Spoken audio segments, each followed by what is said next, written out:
Hi, and thank you for visiting my channel. For more information, kindly subscribe and follow. Now let's get started.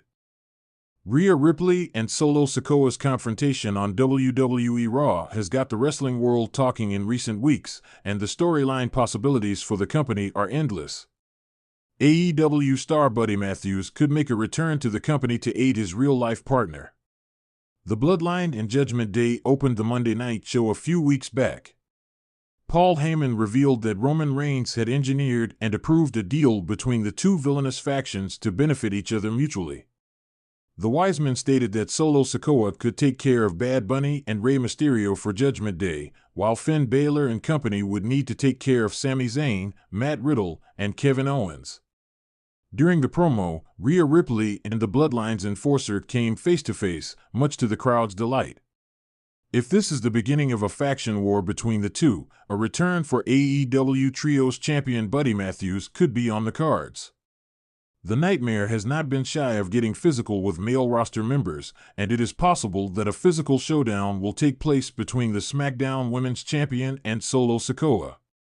Buddy Matthews returning to WWE in order to save his partner will add even more tension to the feud and give the fans excellent in-ring action, as the Australian star is an exceptionally talented wrestler.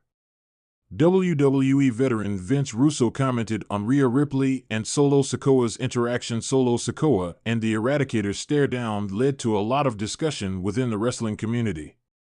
Former WWE writer Vince Russo had the following to say about it: "We have got the Usos and the Bloodline lined up on one side, and we got Judgment Day lined up the other side, and they're all facing each other, right? So Rhea Ripley is staring down Solo Sikoa.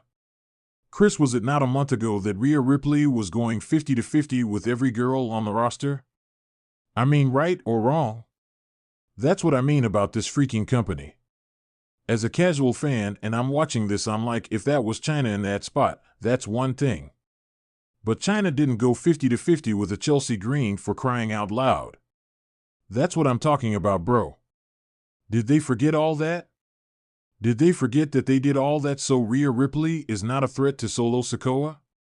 1525 to 1640, it remains to be seen if WWE will go ahead with an intergender singles match, as it is a highly rare occurrence. Rhea Ripley stood in the middle of the WWE ring, her confidence unshaken as she held the Women's World Championship over her shoulder. The audience roared, divided between cheers and boos, but Ripley thrived in this chaos. The Judgment Day had established dominance, yet rumors swirled that the group's unity wasn't as strong as it appeared. It was only a matter of time before someone stepped forward to challenge Ripley, and tonight, it seemed the inevitable confrontation was on the horizon. The lights in the arena dimmed. The familiar Samoan war drums echoed through the speakers as Solo Sikoa's theme hit. The crowd erupted in surprise. No one expected the enforcer of the Bloodline to make his presence known tonight, especially with Roman Reigns absent. As Solo slowly walked down the ramp, his stoic expression didn't give away much. This was the same Solo who had decimated legends and torn through WWE's roster. But what did he want with Ripley? Ripley didn't flinch. She held her ground, eyes narrowing as Solo climbed into the ring. Tension filled the arena as fans questioned the meaning behind this standoff. Ripley smirked, amused by Solo's silent intimidation. "Look who decided to show up," Ripley said, raising an eyebrow. "What's the matter, Solo? Couldn't handle your own problems with the Bloodline falling apart, so now you've come for me?" Solo, towering over Ripley, remained silent. His expression didn't waver, which only seemed to irritate Ripley more. She took a step forward, eyes blazing with defiance. "I don't care who you are or what your family's been through," Ripley continued, her voice dripping with disdain. "But if you think you can step into my world and try to intimidate me, then you're in for a rude awakening." For the first time, Solo's lips curled into a smirk. He grabbed a microphone, his deep voice rumbling through the arena. "You don't know what you're getting into, Ripley. You might be the Nightmare, but I'm the one who ends them." The crowd erupted. This wasn't just a battle of dominance, it was a collision of two of WWE's most dangerous forces. Ripley and Solo represented factions with their own brands of chaos, and this face-off had the potential to unravel everything. But before either could escalate the tension further, the lights flickered again. The ominous tone of the WWE Universe shifted as a mysterious and familiar voice crackled through the speakers. "What's the matter, Ripley? Afraid you bit off more than you can chew?" The crowd gasped as the Titantron lit up with the unmistakable figure of the Fiend. For nearly 2 years, Bray Wyatt's dark and twisted alter ego had been absent from WWE programming. His sudden appearance shocked everyone, but what was even more unsettling was the eerie laugh that followed. The arena was bathed in an unsettling red light as the silhouette of the Fiend flickered across the screen. Ripley's confident smirk faltered for a split second, and Solo's stoic demeanor hardened. The Judgment Day might have been a dominant force, but Wyatt was a different beast altogether. His mind games had tormented countless superstars in the past, leaving them broken, confused, or worse. The screen faded to black, but the damage had been done. The seeds of chaos were planted, and Ripley knew that this wasn't a simple case of someone trying to assert dominance. Wyatt's return signaled something darker, something more twisted. Solo tilted his head toward Ripley, his gaze steady. "Looks like you've got bigger problems than me now." Ripley sneered, though her heart raced beneath her composed exterior. She had fought monsters before, but Wyatt was in a league of his own. Still, she couldn't afford to show fear. Not in front of Solo, and certainly not in front of the WWE Universe. "What's the matter, Solo? You scared?" she taunted, taking a step forward to close the distance between them.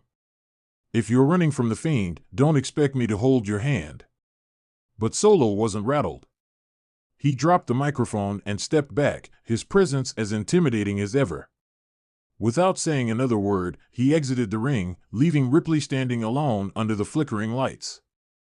As Solo disappeared behind the curtain, the arena went silent for a moment, as if the air had been sucked out of the room. Then, the lights went out again. A haunting children's melody echoed through the speakers, and when the lights returned, the Fiend was standing behind Ripley. The audience erupted in shock. Ripley, sensing the presence behind her, didn't turn around immediately.